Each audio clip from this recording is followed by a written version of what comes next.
नमस्कार मित्रों, कुछ एक व्यक्तित्व ऐसे होते हैं जिनको बार बार नए नए संदर्भों में याद किया जाना चाहिए।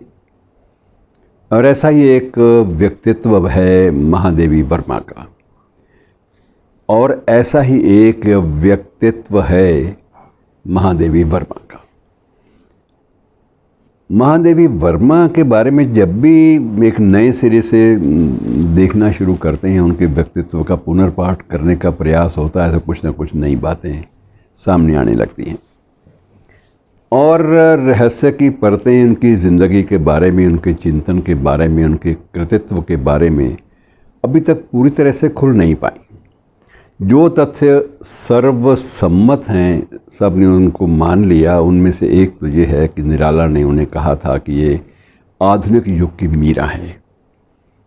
निराला जैसे दिग्गज कद्दावर साहित्यकार के मुख से निकली हुई बात जो है, उसको आसानी से टाला नहीं जा सकता, उसकी उपेक्षा नहीं हो सकती। दूसरा उनके बारे में जो था कि अब ये बहुत कम लोगों को मालूम है कि उन्होंने एक बार बीच में बौद्ध धर्म को विधिवत औपचारिक रूप से अपनाने का भी, उसमें दीक्षित होने का भी प्रयास किया था।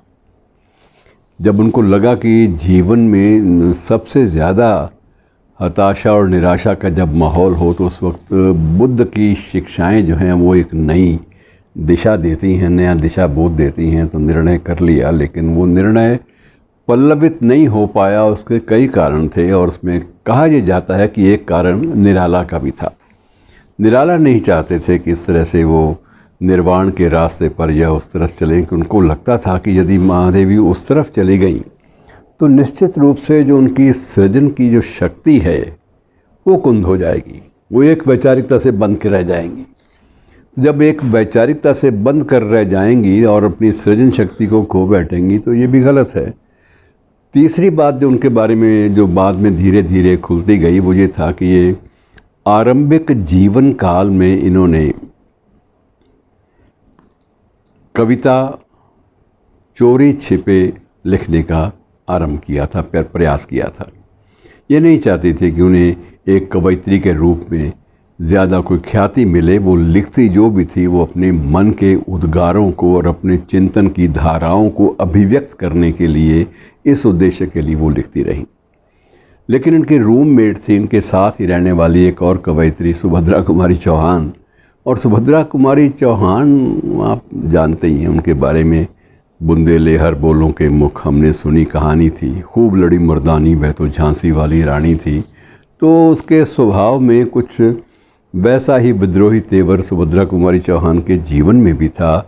और उसने जब देखा कि ये चोरी चोरी कुछ लिखती रहती है, तो एक दिन उसने इसकी डायरी के कुछ पन्ने देख लिए, कविताओं के। बाकी निजी पन्ने नहीं देखे, लेकिन कविताओं के पन्ने देख लिए। तो उसने सारे ज़माने को बता दिया कि ये तो बहुत अच्छी कवयित्री है और ये अपने आप को छिपा कर रखना चाहती है। और उस दिन के बाद महादेवी वर्मा की पहचान स्वतंत्र रूप से एक कवयित्री के रूप में स्थापित हो गई। और धीरे धीरे जब उनकी रचनाएं छपने लगीं, और उसके बाद उन्होंने स्वयं भी संकोच छोड़ दिया कि जब ये मालूम है कि मैं कवयित्री के रूप में भी स्वीकार्य हूँ, तो मुझे इस जीवन से, इस लेखन से परहेज़ कैसा, इसमें मैं खुल के अपनी बात कह सकती हूँ। और उन बातों के माध्यम से किस अदृश्य सत्ता को मुखातिब रही, वो संबोधित रही, ये अभी तक तय नहीं हो पाया। अलग अलग आलोचकों ने अलग अलग ढंग से इनका जो साहित्यिक मूल्यांकन किया। किसी ने तो ये भी कहा कि ये दमित यौन भावनाओं से ग्रस्त इनकी कविताएं हैं, लेकिन किसी ने ये कहा कि ये गलत है।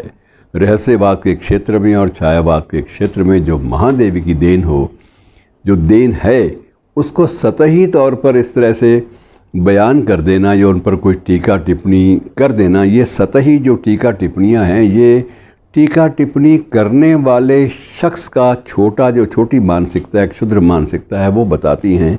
लेकिन इससे महादेवी वर्मा जैसी कद्दावर कवयित्री और कद्दावर शख्सियत पर कोई असर नहीं पड़ता। उनको आज भी लोग इसी संदर्भ में याद करते हैं और याद करते रहेंगे। एक रहस्य की परत इनके वैवाहिक जीवन के बारे में भी है। विवाह बचपन में हो गया था, बाल विवाह, लेकिन कभी ये पति के साथ नहीं गई। और जो ही थोड़ा थोड़ा जीवन का विकास होने लगा, इन्हें लगा कि मैं इस व्यक्ति से ना तो संवाद स्थापित कर सकती हूँ, ना इसके साथ जीवन बिता सकती हूँ, क्योंकि ये व्यक्ति, उसको दो बातें बड़ी अटपटी लगती थी अपने उस पति के बारे में जिससे उसका विवाह महादेवी जी का बचपन में हुआ था, कि एक तो ये शिकार खेलने में आनंद लेता है, इसको हिंसा ही अच्छी लगती है। दूसरा ये है कि ये जो मांसाहारी भी इतना तगड़ा है कि ये मांसाहार के बिना जी नहीं सकता, और मैं ऐसे व्यक्ति को जीवन में बर्दाश्त नहीं करती। मैं ये नहीं कहती कि उसे शाकाहारी होना चाहिए, लेकिन कुछ संवेदनशीलता तो जीवन में ज़रूरी होती है। और उसी आधार पर इन्होंने स्पष्ट कर दिया कि मैं इस व्यक्ति के साथ जीवन यापन करने को तैयार नहीं हूँ, मैं इस व्यक्ति के साथ विदा नहीं हूँ। और लेकिन उन्होंने एक आग्रह लिखित रूप से भी अपने उस वैधानिक कहे जा सकने वाले पति को भेजा कि आप जब भी चाहें अपना विवाह किसी अन्य महिला से कर सकते हैं, और इस संबंध में कोई अगर वैधानिक आपत्ति आती हो तो मैं उसमें पूरा सहयोग दूंगी, लेकिन मैं आपके साथ जीवन में चल नहीं पाऊंगी, इसलिए मुझे क्षमा करें। ये एक उनके जीवन की एक अद्भुत घटना है। और जो दो चार घटनाएं और जिक्र कर लेते हैं कि एक तो इन तीनों में काफ़ी वैचारिक सामंजस्य चलता था। सुमित्रानंदन पंत, सूर्यकांत त्रिपाठी निराला और महादेवी, इनमें से भी दो का जो आपस में परस्पर संबंध था वो बड़ा प्रगाढ़ था। और महादेवी से सूर्यकांत त्रिपाठी 40 बरस तक राखी बंधवाते रहे। यद्यपि वो फक्कड़ तबीयत के थे, उनके पास कई बार रक्षाबंधन के दिन देने के लिए पैसे भी नहीं होते थे। और ये कि एक बात ये भी उनकी बड़ी प्रसिद्ध है कि एक बार जब पैसे नहीं थे तो फिर भी एक टांगा किया, अपने कपड़े झक सफ़ेद डाले, कुर्ता डाला, धोती डाली, और उसके बाद महादेवी के घर पे चले गए कि अरे सुनती हो? तो महादेवी वर्मा, आओ आओ, आ गए हो, राखी का दिन है, मुझे पता था तुम आओगे। अच्छा ऐसा करो, एक अभी थोड़ी उधारी मेरी वो दे दो मुझे, और उसके बाद मैं जल्दी ही चुका भी दूंगा। मैं इस वक्त सीधा घर से नहीं आ रहा, तो तुम मुझे 2 रुपये दे दो। तो उसने हंसते हुए कहा कि 2 रुपये का क्या करोगे? तो उसने कहा 2 रुपये का। निराला जी बोले कि 2 रुपये का मैं ये करूँगा कि इसमें से 1 रुपये तो टांगे वाले को दूंगा, क्योंकि मैं आज पैसे लाया नहीं, भूल गया घर में ही। महादेवी जानती थी कि ये फ़कीर आदमी है, कहाँ भूल गए होंगे ही नहीं, और बाकी 1 रुपये मैं अपनी इच्छा से खर्च करूँगा। ये तुम्हें इसमें दखल देने का सवाल नहीं है, दखल नहीं देना चाहिए, हस्तक्षेप नहीं करना चाहिए। महादेवी ने हंसते हुए उसकी हथेली में 2 रुपये रख दिए कि आज तो हथेली मेरी भी आने चाहिए थे, लेकिन आज मैं तुम्हें उधारी दे रही हूँ और उसका ब्याज भी लूँगी, और ये मुझे वापस करना होगा। गए श्रीमान जी, तांगे वाले से करके तय तो 75 पैसे आए थे, लेकिन बड़े उदार मन से उसको 1 रुपया दे दिया कि चल तू भी क्या याद करेगा, किसी एक सम्राट तबीयत के व्यक्ति से पाला पड़ा है। और उसने भी नमस्कार किया, जो कि वो भी जानता था, निराला जी को कौन नहीं जानता था। उसने भी नमस्कार किया और इनके झुककर इनके सामने चला गया।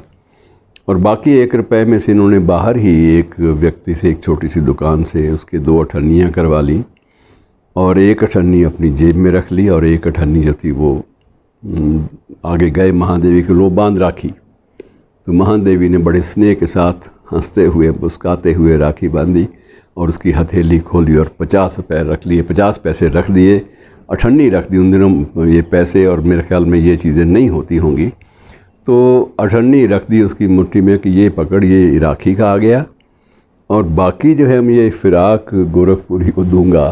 किस लिए दूंगा मैं तुम्हें बताऊंगा नहीं, तुम मुझे डांटेगी, मुझे पता है। राखी का दिन है, त्यौहार का दिन है, कुछ तो हम लोग करेंगे मिल के दोस्त।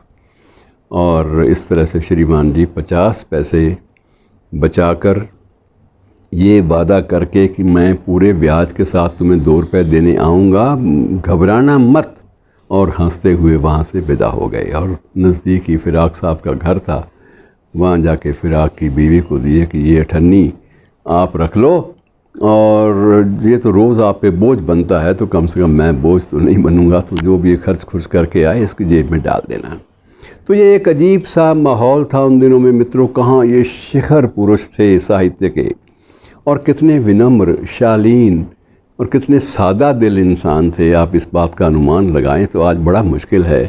और महादेवी वर्मा के विषय में विशेष रूप से मैं कुछ एक बातें ज़रूर और जोड़ना चाहूँगा कि इन्होंने वहाँ महिला संघर्ष के लिए जो पहलकदमियाँ की वो अद्भुत थी। इनके पिता कॉलेज में पढ़ाते थे, प्राध्यापक थे, अच्छे परिवार से थी, और माँ को एक विनय पत्रिका और एक रामचरितमानस दोनों का सस्वर पाठ करने का एक बड़ा चाव था, और वो उसके अर्थ भी महादेवी को समझाती रहती थी। तो महादेवी कहती मुझे मालूम है तुलसीदास जी के बारे में सब कुछ मैंने पढ़ा हुआ है, मुझे ना बताओ। लेकिन माँ कहती नहीं, जो मैं बताऊंगी वो तुमने नहीं पढ़ा होगा, तुम लोग किताबी ज्ञान रखते हो, मैं तुम्हें व्यवहारिक ज्ञान दूंगी। चलो ये जो भी है मामला ये चलता रहता, लेकिन ये घर जो है वो सुसंस्कृत कल्चर्ड तरह का घर था। और उस घर में, उस माहौल में बाद में महादेवी ने भी एक प्राचार्य के तौर पर, एक संस्थापक के तौर पर महिला विद्यापीठ की स्थापना की। उसकी पहली प्रिंसिपल, पहली प्राचार्य भी स्वयं रहीं और एक लंबे अरसे तक वो वहाँ की सेवा करती रही। मुझे उनके दर्शनों का कई बार सौभाग्य मिला। मेरा सौभाग्य है कि ऐसी महान शख्सियतों के चरण छू लेने का। लेकिन अब कविता की बात आती है तो कविताएं इनकी कुछ एक मुहावरा बन गई थी कि मैं पलकों में पाल रही हूँ यह सपना सुकुमार किसी का। और इस तरह से बहुत सारी कविताएं हैं मित्रों, चर्चा करेंगे तो लंबी हो जाएगी बात। लेकिन ऐसी विभूतियाँ जल्दी जल्दी हिंदी साहित्य में लौट कर नहीं आएंगी। उनकी जन्मतिथि पर उनको नमन और बड़ी श्रद्धा भाव से हमें सबको याद करना चाहिए। धन्यवाद।